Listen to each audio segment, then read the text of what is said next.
ഞാനിന്ന് വന്നിരിക്കുന്നത് കേരളത്തിലെ യങ്സ്റ്റേഴ്സിന്റെ ഹരമായ ഒരു റെസിപ്പിയുമായിട്ടാണ്.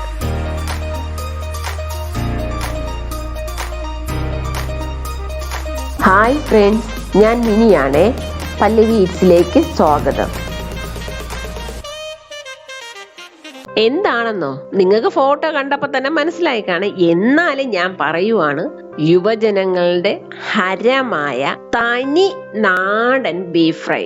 ഇത് സത്യം പറഞ്ഞാൽ തനി നാടൻ തന്നെയാണ്. ഈ ചെറിയ ഉള്ളിയുടെയും എല്ലാത്തിൻ്റെയും കൂടെ ഒരു സൂപ്പർ സൂപ്പർ സൂപ്പർ ടേസ്റ്റി ആയിട്ടുള്ള ഒരു ഡിഷാണ്. അപ്പൊ നമുക്ക് ഇതിന് വേണ്ടിയിട്ടുള്ള ഇൻഗ്രീഡിയൻസ് എന്തൊക്കെയാണെന്ന് നോക്കാം. ആദ്യം വേണ്ടത് ബീഫാണ്. ഇത് 1 കിലോ ബീഫാണ് ഞാൻ എടുത്തിരിക്കുന്നത്. സാധാ കഷ്ണങ്ങളാക്കി തന്നെയാണ്. തീരെ വലിയ കഷ്ണമല്ല, തീരെ ചെറിയ കഷ്ണങ്ങളും അല്ല. അങ്ങനത്തെ സൈസിലാണ് ഞാൻ കട്ട് ചെയ്തെടുത്തിരിക്കുന്നത്. പിന്നെ വേറൊരു കാര്യം, ഇതിൽ ഞാൻ കുറച്ച് ഫാറ്റിന്റെ പീസ് 3-4 ഇട്ടിട്ടുണ്ട്. ഇനി അടുത്ത് വേണ്ടത് മീഡിയം സൈസ് 2 സവാളയാണ്. ഇത് ഞാൻ തീരെ തിന്നായിട്ടൊന്നുമല്ല കട്ട് ചെയ്തിരിക്കുന്നത്, ചെറിയ കട്ടിയുണ്ട്. അടുത്ത് വേണ്ടത് ചെറിയ ഉള്ളി ഒരു 25 ഇതിനെ നമുക്ക് ക്രഷ് ചെയ്തെടുക്കണം കേട്ടാ. ഇനി അടുത്ത് വേണ്ടത് ഇഞ്ചി വെളുത്തുള്ളിയാണ്. ഇഞ്ചി ഞാൻ കുറച്ചൊരു വലിയ പീസാണ് എടുത്തിരിക്കുന്നത്, അതിനെയും ക്രഷ് ചെയ്ത് വെച്ചിട്ടുണ്ട്. 10-30 വെളുത്തുള്ളിയും ഇതുപോലെ ക്രഷ് ചെയ്ത് വെച്ചിട്ടുണ്ട്. അടുത്ത് നമുക്ക് കുറച്ച് തേങ്ങ കഷ്ണങ്ങളാക്കി അരിയണം. പക്ഷെ തേങ്ങ അരിയുമ്പം കുറച്ച് നീളത്തിൽ അരിയണേ. അടുത്ത് വേണ്ടത് 3 പച്ചമുളക്, ഇത് നമുക്ക് നീളത്തിൽ കട്ട് ചെയ്യണം. ഇനി അടുത്ത് വേണ്ടത് വെളിച്ചെണ്ണയാണ്. ഇനി വേണ്ടത് കുറച്ച് കറി ലീവ്സ് ആണ്. ഇനി വേണ്ടത് കുറച്ച് പെരുംജീരകം, ഇത് മുഴുവനായിട്ടുള്ളതാണ്. ഇനി അടുത്ത് നമുക്ക് പൊടികൾ എന്തൊക്കെയാണെന്ന് നോക്കാം. ആദ്യം വേണ്ടത് ഉപ്പാണ്. അടുത്ത് വേണ്ടത് കുറച്ച് ചില്ലി ഫ്ലേക്സ്. അടുത്ത് മുളക് പൊടി, ഇത് എരിവുള്ള മുളകാണ്. അടുത്ത് വേണ്ടത് മല്ലിപ്പൊടി, മഞ്ഞപ്പൊടി, ഗരം മസാല പൊടി, കുരുമുളക് പൊടി. ഇത്രയുമാണ് നമുക്ക് വേണ്ട സാധനങ്ങൾ. ആദ്യം നമുക്ക് ബീഫ് വേവിക്കണ്ടേ, അപ്പൊ അതിന് വേണ്ടിയിട്ട് ഒരു കുക്കർ എടുക്കാം. ഇനി ഇതിലേക്ക് നമ്മൾ എടുത്തു വെച്ചിരിക്കുന്ന ബീഫ് ഇടാം. ഞാൻ നേരത്തെ പറഞ്ഞതുപോലെ ഇതിൽ 4-5 കഷ്ണം ഞാൻ ബീഫിന്റെ ഫാറ്റ് ഇട്ടിട്ടുണ്ട്. ഞാൻ സത്യം പറഞ്ഞാൽ വളരെ റെയറായിട്ടേ ഞാൻ ഈ ബീഫ് ഫ്രൈ ഉണ്ടാക്കാറുള്ളൂ. ഉണ്ടാക്കുമ്പം കുറച്ച് നന്നായിട്ട് സ്ട്രോങ് ആയിട്ട് തന്നെ ഉണ്ടാക്കും. അപ്പൊ അതിന് വേണ്ടിയിട്ടാണ് ഞാൻ ഈ ഫാറ്റ് ഇടുന്നത്. എന്തായാലും ഫാറ്റ് ഇടുമ്പോൾ ഒരു പ്രത്യേക സ്വാദാണ്. അതുകൊണ്ട് ഞാൻ 4-5 കഷ്ണം ഫാറ്റ് ഇടുന്നുണ്ട്. ഇത് നിങ്ങൾ വേണമെങ്കിൽ ഇട്ടാൽ മതി, ഇല്ലെങ്കിൽ നിങ്ങൾ അതനുസരിച്ച് ഇതിന് വെളിച്ചെണ്ണ എടുക്കേണ്ടി വരും.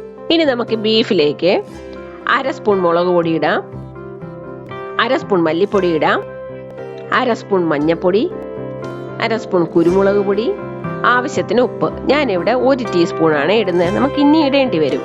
ഇനി 1/2 സ്പൂൺ ഇഞ്ചി, 1/2 സ്പൂൺ വെളുത്തുള്ളി, പിന്നെ കുറച്ച് അത് ഒരു 1/2 സ്പൂൺ ഇരിക്കട്ടെ, 1/2 സ്പൂൺ വെളിച്ചെണ്ണ, പിന്നെ കുറച്ച് കറി ലീവ്സും. ഇതെല്ലാം കൂടെ ഇട്ട് നമുക്ക് ബീഫും ഈ പൊടികളും കറി ലീവ്സും എല്ലാം കൂടെ ഇട്ട് നന്നായിട്ടൊന്ന് മിക്സ് ചെയ്യണം. ഇതിന് വേണമെങ്കിൽ നിങ്ങൾക്ക് സ്പൂൺ ഉപയോഗിക്കാം, പക്ഷേ നന്നായിട്ട് മിക്സ് ചെയ്യണമെങ്കിൽ നമ്മുടെ കൈ തന്നെ വേണം. നന്നായിട്ടൊന്ന് കൈ കൊണ്ട് നന്നായിട്ടൊന്ന് മിക്സ് ചെയ്തിട്ട് ഞാൻ ഇതിലൊരു 1/4 ഗ്ലാസ് വെള്ളവും കൂടെ ഒഴിക്കാം. എന്നിട്ട് ഇതിനെ നമുക്കൊരു 4 വിസിൽ വരെ കേൾപ്പിക്കണം. ഒരു മീഡിയം ഫ്ലെയിമിലിട്ട് 4 വിസിൽ വരെ ആവുമ്പോഴത്തേക്കും 90% ബീഫും വെന്തിരിക്കും. പക്ഷെ നമുക്ക് അറിഞ്ഞൂടാ, നിങ്ങൾക്ക് കിട്ടുന്ന ബീഫിന്റെ ഫ്ലഷിന്റെ വേഗം അനുസരിച്ചാണ് നമ്മൾ ആ വിസിൽ തീരുമാനിക്കുന്നത്. ഞാൻ നേരത്തെ ഇത് പറഞ്ഞിട്ടുണ്ട്. അപ്പൊ ഞാൻ ഇതിലൊരു 4 വിസിലാണ് കേൾപ്പിക്കാൻ ഉദ്ദേശിക്കുന്നത്. അപ്പൊ അങ്ങനെ ഞാനിതാ വച്ച് 4 വിസിൽ കേൾപ്പിക്കാൻ പോവുകയാണേ.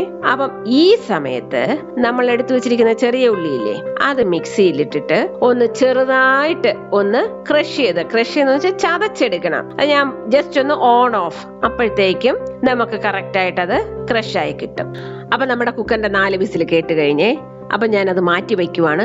ഒരു കാരണവശാലും അതിന്റെ പ്രഷർ കൈകൊണ്ട് കളയാൻ ശ്രമിക്കരുത്, അത് സ്വാഭാവികമായിട്ട് തന്നെ പോണം. ഈ സമയത്ത് നമുക്ക് അതിന്റെ ബാക്കി കാര്യങ്ങൾ എന്തൊക്കെയാണെന്ന് ചെയ്യാം. അപ്പൊ ഞാൻ അതിന് വേണ്ടിയിട്ട് ഒരു പാൻ അടുപ്പത്ത് വെക്കുകയാണ്. ഞാൻ കുറച്ച് വലിയ പാനാണ് എടുത്തിരിക്കുന്നത്. നിങ്ങൾ അതുപോലെ കുറച്ച് വലിയ പാൻ എടുക്കുക. ഈ പാൻ നന്നായിട്ടൊന്ന് ചൂടാകുമ്പം നമുക്ക് ഇതിലേക്ക് ഏതാണ്ട് 1.5 ടേബിൾ സ്പൂൺ വെളിച്ചെണ്ണ ഒഴിക്കാം. ഒഴിച്ചിട്ട് അതൊന്ന് ചൂടാകുമ്പം അതിലേക്ക് 1/2 സ്പൂൺ പെരുംജീരകം ഇടണം. പെരുംജീരകം ഒന്ന് പൊട്ടിയതിന് ശേഷം നമുക്കതിലേക്ക് 1/2 സ്പൂൺ ഇഞ്ചിയും അര സ്പൂൺ വെളുത്തുള്ളി നമ്മൾ നേരത്തെ ചതച്ച് വെച്ചിട്ടുണ്ടേ, അതിൽ നിന്നാണ്. അര സ്പൂൺ ഇഞ്ചിയും അര സ്പൂൺ വെളുത്തുള്ളിയും കൂടെ ഇട്ട് ഇതിനൊന്ന് മൂപ്പിക്കണം. കൂടെ നമുക്ക് കുറച്ച് കറിവേപ്പിലയും കൂടെ ഇടാം. ഇട്ട് നന്നായിട്ടൊന്ന് മൂക്കണം. മൂത്തതിന് ശേഷം നമ്മൾ നേരത്തെ എടുത്തു വെച്ചിരിക്കുന്ന 2 മീഡിയം സൈസ് സവോള, ആ സവോള ഇതിലേക്ക് ഇടണം. ഇട്ട് നന്നായിട്ടൊന്ന് ഇളക്കണം. ഇനി നമുക്കിതിനെ വഴറ്റിയെടുക്കാം. വഴറ്റിയെടുക്കുക എന്ന് പറഞ്ഞാൽ നന്നായിട്ട് അങ്ങ് വഴറ്റിയെടുക്കുന്നു വേണ്ട, കുറച്ചു മതി. കൂടെ നമ്മൾ എടുത്തു വെച്ചിരിക്കുന്നില്ലേ തേങ്ങ, അതും കൂടെ ഇതിലേക്ക് ഇട്ട് നന്നായിട്ടൊന്ന് മിക്സ് ചെയ്യാം. എന്നിട്ട് നമുക്ക് ഇതിലേക്ക് 1 സ്പൂൺ ഉപ്പും കൂടെ ഇടണം. എന്നിട്ട് സവോളയുടെ ആ കളർ അങ്ങ് ചെറുതായിട്ട് ചേഞ്ച് ചെയ്യണം. അതുവരെ ഒന്ന് ഇളക്കി കൊടുക്കണം. ഈ പരുവാകുമ്പം നമുക്ക് പൊടികൾ ഇട്ട് തുടങ്ങാം. അപ്പൊ ആദ്യം 1 സ്പൂൺ മുളക് പൊടി ഇടുക. അതൊന്ന് നന്നായിട്ടൊന്ന് മിക്സ് ചെയ്യാമേ. അത് കഴിഞ്ഞതിന് ശേഷം 1 സ്പൂൺ മല്ലിപ്പൊടി, അത് മിക്സ് ചെയ്യണം. അത് കഴിഞ്ഞിട്ട് 1 സ്പൂൺ കുരുമുളക് പൊടി, അതും കൂടെ നമുക്ക് നന്നായിട്ട് ഒന്ന് മിക്സ് ചെയ്യാം. കുരുമുളക് പൊടി പോരാ, നമുക്ക് ഇനിയും വേണ്ടി വരും. ഇനി 1/4 സ്പൂണ് ഗരം മസാല, ഇത്രയും കൂടെ ഇട്ട് നന്നായിട്ടൊന്ന് ഇളക്കി ഈ പൊടികളുടെയൊക്കെ മൂത്ത മണം വന്നതിന് ശേഷം നമുക്ക് വേവിച്ചു വെച്ചിരിക്കുന്ന ബീഫ് അത് ഇതിലേക്ക് ഇട്ട് കൊടുക്കാം. അതിൽ കുറച്ച് വെള്ളമുണ്ട്, അത് മാറ്റിയൊന്നും വേണ്ട, ഒന്നും ചെയ്യണ്ട, നമുക്കത് ഇതിലേക്ക് തന്നെ ഒഴിച്ചു കൊടുക്കാം. അങ്ങനെ ആ ബീഫും കൂടെ ഇട്ട് നന്നായിട്ടൊന്ന് ഇളക്കി ഈ വെള്ളം അപ്പോഴത്തേക്ക് നമ്മൾ കുറച്ച് തീ ഒന്ന് കൂട്ടി കൊടുക്കുക. ഹൈ ഫ്ലെയിമിൽ ആ വെള്ളം ഒന്ന് വറ്റിക്കാൻ വേണ്ടിയിട്ട്. അങ്ങനെ ഹൈ ഫ്ലെയിമിൽ ഇട്ട് കൊടുത്ത് ഇതിന്റെ വെള്ളം നന്നായിട്ടൊന്ന് വറ്റിക്കാം. അപ്പൊ ഞാൻ ഇനി എണ്ണ ഉപയോഗിക്കുന്നില്ല ഇപ്പോഴ്. കാര്യം അതിൽ ഞാൻ നേരത്തെ പറഞ്ഞു കുറച്ച് ഫാറ്റ് ഇട്ടിട്ടുണ്ട്. അപ്പം ആ ഫാറ്റും കൂടെ മെൽറ്റായി നമുക്ക് അത്യാവശ്യത്തിനുള്ള എണ്ണ കറക്റ്റ് ആയിട്ട് അതിൽ കിട്ടും. പിന്നെ ഞാൻ ഒരു കാര്യം പറയാം, നമ്മൾ ബീഫിന്റെ ഫാറ്റ് കുറച്ച് ഇട്ടാലേ, എന്റെ മോന്റെ ഭാഷയിൽ പറഞ്ഞാൽ, ബീഫിന്റെ വികാരം വരുള്ളൂ. അങ്ങനെ നമ്മുടെ വെള്ളം നന്നായിട്ട് വറ്റി കഴിഞ്ഞു.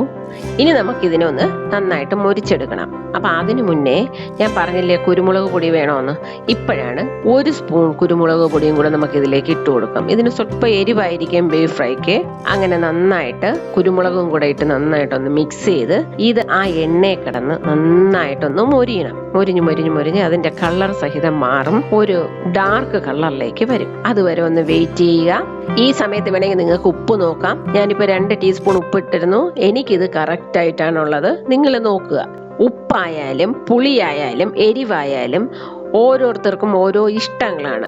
അത് വേറൊരാൾക്ക് പറയാൻ പറ്റില്ല. അപ്പം ഇത് 3ഉം നമ്മൾ നമ്മുടെ ഇഷ്ടത്തിന് വേണം ഇടേണ്ടത്. ഞാൻ പറഞ്ഞില്ലേ നമ്മുടെ ബീഫിന്റെ കളർ മൊരിയുമ്പോഴത്തേക്ക് മാറുന്നു, നല്ല ബ്രൗണിഷ് കളറിലായി. അപ്പം ഇതാണ് കണക്ക്. അപ്പം ഇത്രയും വരെ നന്നായിട്ട് മൊരിഞ്ഞെടുക്കണം. ഞാനൊരു മീഡിയം ഫ്ലെയിമിലാണ് ഇതിട്ടിരുന്നത്.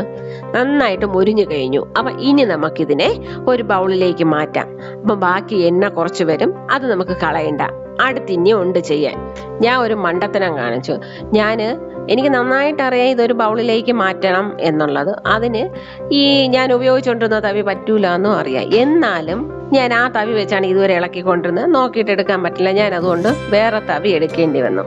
അപ്പം ഞാൻ ഒരു കാര്യം പറയാൻ വന്നത്, നമ്മളെപ്പോഴും കുറച്ചൊന്ന് ശ്രദ്ധിക്കണം. അല്ലെങ്കിൽ പാത്രങ്ങൾ കഴുകാൻ കൂടി വരും. എപ്പോഴും കുറച്ച് പാത്രങ്ങൾ വെച്ച് അടുക്കളയിൽ നമുക്ക് കുക്ക് ചെയ്യാൻ പറ്റിയ നമുക്ക് അത്രയും ജോലി ഭാരം എളുപ്പം.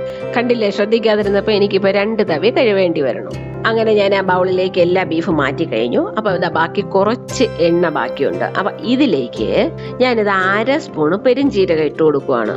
അത് കഴിഞ്ഞിട്ട് ഇതിലേക്ക് 1/2 സ്പൂണ് ഇഞ്ചി, 1/2 സ്പൂണ് വെളുത്തുള്ളി, ഇതും കൂടെ ഇട്ട് നന്നായിട്ടൊന്ന് ഇളക്കി കൊടുക്കുവാണ്. എന്നിട്ട് കുറച്ച് കറിവേപ്പിലയും കൂടെ ഇട്ട് കൊടുക്കാം. ഇനി നമുക്ക് നമ്മൾ നേരത്തെ എടുത്ത് നീളത്തിൽ കട്ട് ചെയ്ത് വെച്ചിരിക്കുന്നില്ലേ പച്ചമുളക്, അതും കൂടെ ഇതിലേക്ക് ഇട്ട് കൊടുക്കാം.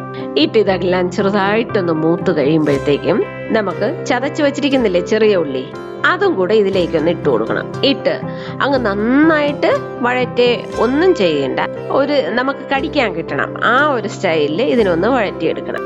ഉള്ളിയുടെ പച്ചപ്പ് മാറണം, അത്രേ ഉള്ളൂ. അങ്ങനെ അതായി കഴിഞ്ഞു. ഇനി ഞാൻ ഇതിലേക്ക് 1/2 സ്പൂൺ കുരുമുളക് പൊടി അതും ഇട്ട് 1/4 സ്പൂണ് ഗരം മസാല പൊടി അതും കൂടെ ഇടാം. അതും കൂടെ നന്നായിട്ടൊന്ന് ഇളക്കിയതിന് ശേഷം 2 സ്പൂണ് ചില്ലി ഫ്ലേക്സ് അതും കൂടെ ഇതിലേക്ക് ഇടാം. നന്നായിട്ട് നമുക്കൊന്ന് മിക്സ് ചെയ്യണം. എന്നിട്ട് നമ്മൾ ഫ്രൈ ചെയ്ത് വെച്ചിരിക്കുന്ന ബീഫും കൂടെ ഇതിലേക്ക് ഇട്ട് നമുക്ക് നന്നായിട്ടൊന്ന് ഇളക്കാം. ഇതിന് എരിവുണ്ട്, ഇല്ലാതെ ഞാൻ പറയുന്നില്ല. പക്ഷെ നിങ്ങൾ ഉദ്ദേശിക്കുമ്പോൾ ഭയങ്കര എരിവൊന്നുമില്ല. സാധാരണ കുട്ടികൾക്ക് പോലും കഴിക്കാൻ പറ്റുന്ന എരിവേ ഉള്ളൂ. അങ്ങനെ ഒരു തനി നാടൻ ബീഫ് ഫ്രൈ ഞാനിത് റെഡിയാക്കി കഴിഞ്ഞു. നിങ്ങൾ ഇതൊന്ന് ട്രൈ ചെയ്ത് നോക്ക്. കാര്യം നിങ്ങൾ ഇങ്ങനെ തന്നെ ഇനി ഉണ്ടാക്കും. ഇത് നിങ്ങൾക്ക് അത്രയ്ക്ക് ഇഷ്ടപ്പെടും. കാര്യം ഇതൊരു പ്രത്യേക നല്ലൊരു ടേസ്റ്റ് ആണ്. ഞാൻ പറഞ്ഞില്ലേ, ആ ഫാറ്റിന്റെയും എല്ലാത്തിന്റെയും കൂടെ ഒരു മിക്സ് ആണ്. ഇത് നല്ല ടേസ്റ്റ് ഉള്ള ഒരു ഫ്രൈ ആണ്. അപ്പൊ ഇത് നിങ്ങൾക്ക് തീർച്ചയായിട്ടും ഇഷ്ടപ്പെടും. നിങ്ങൾ ഇനി ഇതൊന്ന് ടേസ്റ്റ് ചെയ്ത് നിങ്ങൾ നോക്കിക്കഴിഞ്ഞാൽ നിങ്ങൾ ഇങ്ങനെ തന്നെ ഇനി ഉണ്ടാക്കും. ഈ വീഡിയോ ഇഷ്ടപ്പെട്ടല്ലേ ഒന്ന് ലൈക്ക് ചെയ്തേക്കണേ. പിന്നെ വേറൊരു കാര്യം, ഇതുവരെ എൻ്റെ ചാനൽ സബ്സ്ക്രൈബ് ചെയ്യാത്തവർ പ്ലീസ് ഒന്ന് സബ്സ്ക്രൈബ് ചെയ്തേക്കണേ. താങ്ക്